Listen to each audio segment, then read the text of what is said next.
আজকে আমি একটা ভিডিও করতে বাধ্য হলাম। এই যে দেখুন, এটা কি বলুন তো? এটা হচ্ছে ঠেকুয়া। এইটা হচ্ছে প্রসাদ। বিহারিদের একটি পুজো হয়, সেটা হচ্ছে ছট মাইকে পূজা। তো সেই ছট মাইয়ের পুজোয় এই যে প্রসাদটা, এটা বছরে আমরা একবার পাই। কিন্তু আমি এই প্রসাদটার জন্য এবছর ভীষণ ব্যাকুল হয়েছিলাম যে একটু আমি যদি এই প্রসাদটা পাই, আমি একটু খেতে পারবো। আমি নিজেও বানাতে পারি, কিন্তু নিজের বানানোর থেকে যেটা তো এবার বলি, বিষয়টা হচ্ছে আমি কেন এই ঠেকুয়ার ভিডিওটা করছি। তো এই ঠেকুয়ার ভিডিওটা করছি এই কারণে, এইবার 2025-এ যে পুজোটা হয়েছে, এই যে ছট মায়ের পুজোটা হয়েছে, তো এবছর কিন্তু আমি এই প্রসাদটা পাইনি। তাই জন্য কিন্তু আমার ভীষণ ছোটোবেলার কথা, এবং মনে পড়ছিল যে আমার বাবা নিয়ে আসতো এই প্রসাদটা, আর প্রচুর পরিমাণে নিয়ে আসতো। তো আমি সকালে, বিকেলে, দুপুরে প্রচুর খেতাম। কিন্তু যবে থেকে বিয়ে হয়েছে, তো পিন্টুবাবু নিয়ে আসতো খুব কম, খুব কম মানে পরিমাণে একটা কি দুটো, তাও খেতাম।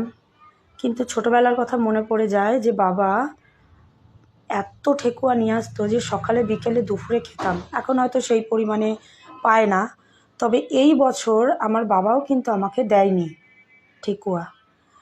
তো আমার ভীষণভাবে ইচ্ছে করছিল এই ঠেকুয়া প্রসাদ খাওয়ার, কিন্তু আমি ভেবেই নিয়েছিলাম যে এবছর হয়তো আমার ঠেকুয়া প্রসাদ খাওয়া হবে না। তো একটা কথা আমি জানি যে ভগবান চাইলে, ঈশ্বর চাইলে, যেই জিনিসটা তুমি মন থেকে চাইবে, একেবারে মন থেকে, সেই জিনিসটা কিন্তু তোমরা যেভাবেই হোক পাবেই পাবে। তো পাবে। তো আমি গতবার বোধহয় বুড়ি মায়ের প্রসাদ খুব খেতে চেয়েছিলাম। কৃষ্ণনগরে বুড়ি মা আছে না, সেই বুড়ি মার প্রসাদও কিন্তু আমার বাবাই বাড়িতে নিয়ে এসেছিল। আর অ্যাকচুয়ালি আমার বাবা কিন্তু ব্যান্ডের কাজ করে, মানে ব্যান্ড বাজায়। তো সেখানে ব্যান্ড বাজানোর কাজে বাবা গিয়েছিলেন এবং সেখান থেকে নিয়ে এসে, তো সেই বুড়িমার প্রসাদও কিন্তু বাবা নিয়ে এসেছেন, এবং আমি সেই বুড়িমার প্রসাদটা খেয়েছিলাম। তো আমি বলতে এটাই চাইছি যে আমি কিন্তু বুড়িমার প্রসাদ খেতে চেয়েছিলাম। আমি শুনেছি বুড়িমার প্রসাদ খেলে পরে আর যে এটা মন থেকে কামনা করবে সেই কামনাটা পূর্ণ হয়। জানি না এটা সত্যি না মিথ্যে, কিন্তু আমি এটা চাইছিলাম যে আমি একটু বুড়িমার প্রসাদ যদি পেতাম খুব ভালো হতো। আমি মনে কামনা করতাম সেটা যাতে পূরণ হয়। তো এখনো পর্যন্ত পূরণ হয়নি। যাই হোক, আমি বুড়িমার প্রসাদ পেয়েছিলাম, বাবা নিয়ে এসেছিল, খেয়েছিলাম। তো এইবারের আমি যেটা ঠেকুয়ার কথা বলছি, সেটা হচ্ছে মন থেকে যদি কেউ কিছু চায় সেটা কিন্তু অবশ্যই পায়, সেটা কিন্তু ভগবান পাইয়ে দেয়।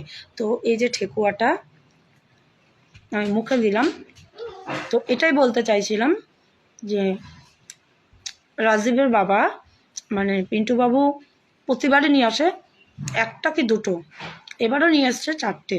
কিন্তু আমি মনে মনে ভেবেই নিয়েছিলাম যে এবার হয়তো আমি ঠেকুয়া পাবোই না, খেতেই পাবো না। যেমন এখন পুজো না করলে বাড়িতে আমার যা পুজো করে, লক্ষ্মী পুজো, পুজো না করলে যেমন আমি নাড়ু খেতে পাই না, তেমনি আমি তো ঠেকুয়া দিয়ে আমি তো ছট মাইয়ের পুজো করি না। তো আমি হয়তো এই প্রসাদটা পাবো না। কিন্তু ওই যে ভগবান শুনেছে, আমার মনে যেটা চাইছিল সেটা শুনেছে যে আমি ঠেকুয়া খেতে চাইছি, আমার ভীষণভাবে ঠেকুয়া খেতে মন চাইছে। সেই জন্যেই কিন্তু আজকে ওকে একজন ওর বন্ধু বা কাকাবাবু এই প্রসাদ, ঠেকুয়া, কলা দিয়ে ওকে প্রসাদ দিয়েছে। আর ও তো খুব একটা এগুলো খায় না, পছন্দ করে না, আটার তো অম্বল হয়। তো সেই কারণে ও বাড়িতে নিয়ে এসেছে, আর ও খুব ভালো করে জানে যে ঠেকুয়াটা আমি খেতে খুব ভালোবাসি, নন্দিনীও খেতে ভালোবাসে। তো সেই কারণে ও কিন্তু বাড়িতে এনেই আমাকে সবার প্রথমে দিল, আর আমিও এই ভিডিওটা করলাম। তো বন্ধুরা, আমি আমার কথা শেয়ার করলাম। আমি আমার চাওয়া পাওয়ার কথাও শেয়ার করলাম, ভগবানের কথাও বললাম। তো ভিডিও যদি ভালো লেগে থাকে প্লিজ লাইক কমেন্ট শেয়ার করবেন। আর ভিডিওটি এতক্ষণ দেখার জন্য অসংখ্য ধন্যবাদ।